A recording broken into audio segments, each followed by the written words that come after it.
dan gratis. Inilah yang disebut Presiden Prabowo memberikan karpet merah bagi rakyat kecil. Karena kebijakan ini hanya berlaku buat MBR. Apa itu MBR? Masyarakat berpenghasilan rendah. Jadi rumah subsidi, perintah Presiden Prabowo juga harus tetap berkualitas. Tantangan kami adalah dalam soal rumah subsidi, dari Presiden ada dua hal. Yang pertama, bagaimana tepat sasaran.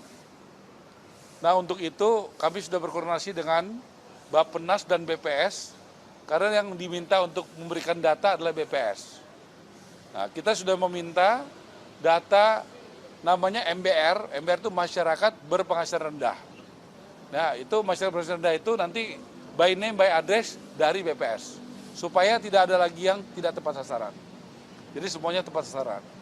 Yang kedua, kementerian kami, saya sudah tugaskan eselon 1 saya, ada 8 orang termasuk saya, untuk mengecek bagaimana kualitas rumah subsidi.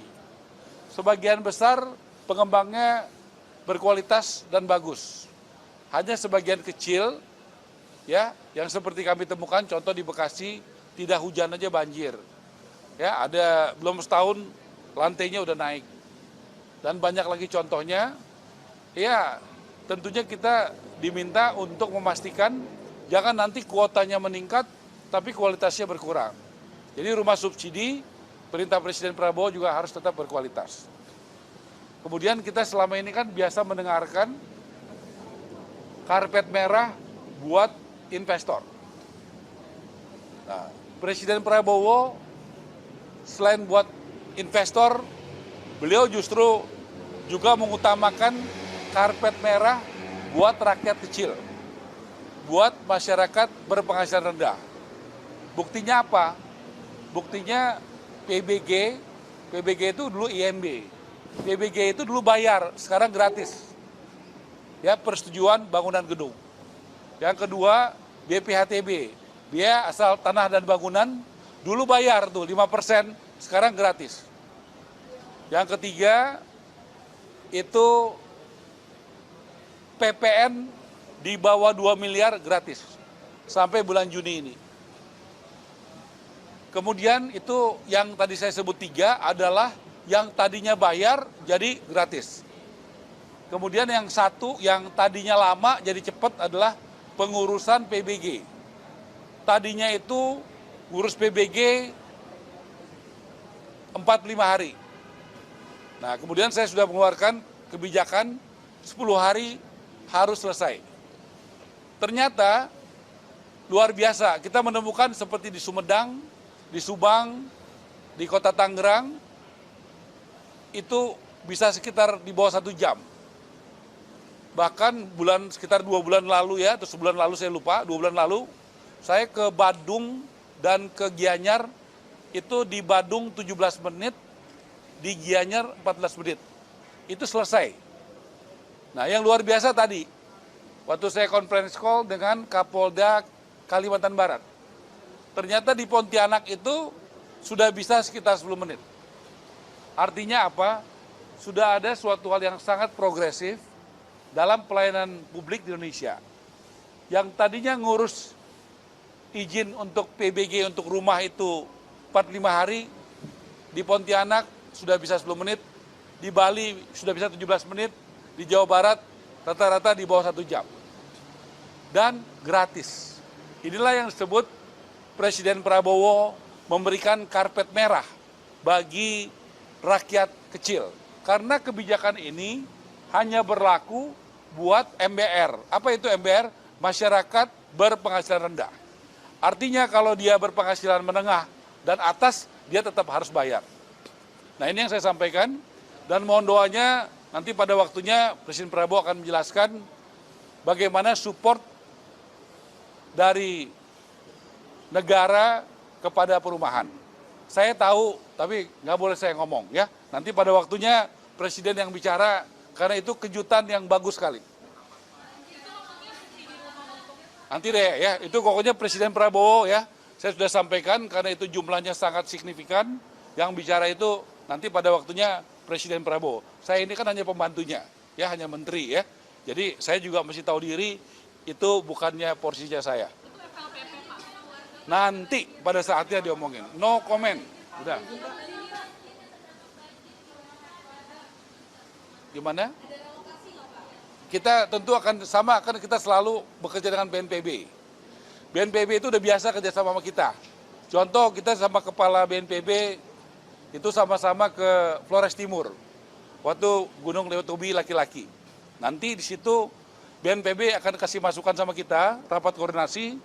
Biasanya kalau jumlahnya tidak terlalu besar, BNPB yang tanganin. Tetapi kalau jumlahnya besar, kami yang menangani. Nanti pemerintah daerah, kalau memang dibutuhkan besar, itu akan koordinasi. Pemerintah daerah, pemerintah pusat, dulu Menko-nya Pak Pratik yang nanganin. Nanti ada Menteri Keuangan, ada Menteri Sosial, ada PU, ada kami, untuk bisa bekerja sama. Nah, BNPB lagi bekerja, sudah diturunkan sana. Nanti biasanya kita akan rapat koordinasi berdasarkan hasil temuan dari BNPB. Kami pada dasarnya siap untuk bisa mensupport di daerah-daerah bencana. Ya, kami pada dasarnya siap, tapi saya katakan tadi, kalau jumlahnya tidak besar, perumahan yang dibutuhkan, pada umumnya BNPB itu menangani sendiri. Karena dia sudah punya sistem yang bagus. Kebetulan kan kepalanya sahabat saya, dia sudah punya sistem. Begitu dia besar, dia akan bekerja sama dengan kami. Gitu ya. Pak, soal SBM perumahan di pemerintah gimana Pak? SBM perumahan yang buat 3 juta rumah itu Pak? Ya, kita sampaikan tadi, kita nih ada 4 isu yang paling utama, 5 deh. Kalau perumahan itu nomor 1 adalah soal lahan. Lahan perumahan itu kita dapat dukungan banyak sekali.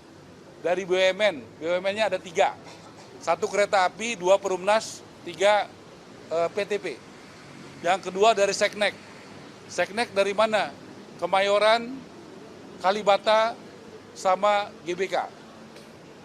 Yang ketiga dari keuangan.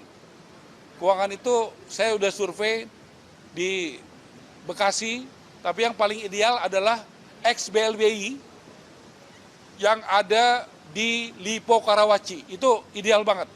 Saya udah lihat kenapa ideal, di pinggir jalan raya tidak ada warga yang menghuni. Jadi kita akan bikin skimnya segera untuk yang Lipo Karawaci. Nah, kemudian yang keempat dari Pak Nusron, dari ATR. Pak Nusron sudah menyerahkan data sekitar 70.000 hektar tanah yang idle. Jadi itu satu soal lahan, kedua pembiayaan. Nah, berkat kepercayaan publik yang begitu besar kepada Presiden Prabowo, juga internasional itu yang 3 yang udah datang, yaitu investor dari Qatar, dari UAE, dan dari Turki. Itu juga berkat bantuan Ketua Satgas Pak Hasim. Jadi saya ini unik ya, ada Ketua Satgasnya namanya Pak Hasim. Nah itu investornya itu komunikasi dan networking dari Pak Hasim, dan Pak Hasim sangat membantu kami. Dengan Satgasnya ada Pak Boni Minang dan lain sebagainya. Kemudian yang ketiga adalah tepat sasaran, yang keempat adalah kualitas. Nah kualitas ini antara misalnya APBN, kemudian rumah subsidi, sampai kepada rakyat jembatannya apa? Pengembang. Pengembang ini sangat menentukan kualitas daripada rumah subsidi itu. Ya, saya kasih contoh, ada pengembang yang bagus, rumahnya bagus, jalannya bagus, nggak banjir. Ada pengembang yang nggak bagus, ya banjir dan segala macamnya banyak kekurangan. Makanya penting sekali kita memilih pengembang yang benar. Udah ya, ada 4 poin. Oh ya, 5 tadi regulasi. Regulasi itu tadi yang saya katakan tadi, PBG, BPHTB, PPN, karena kita harus berpikiran selama ini kita hanya berpikir karpet merah bagi investor. Pak Prabowo perintahkan saya, Menteri PKP, buat kebijakan karpet merah bagi rakyat kecil. Nah, saya sudah buat tadi, 4 kebijakan tadi.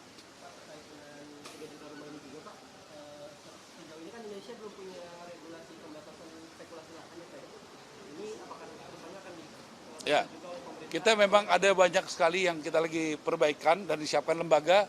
Contohnya nanti adalah undang-undangnya sudah ada, PP-nya sudah ada, tapi selama ini belum pernah dijalankan.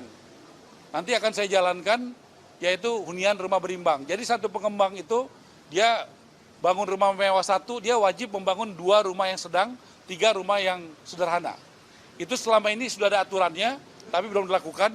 Doain, ya mudah-mudahan tidak terlalu lama lagi badannya dibentuk, ya karena itu mesti ada badannya, dan kita akan lakukan itu bagaimana undang-undang itu harus dijalankan. Soal tadi yang kamu bilang.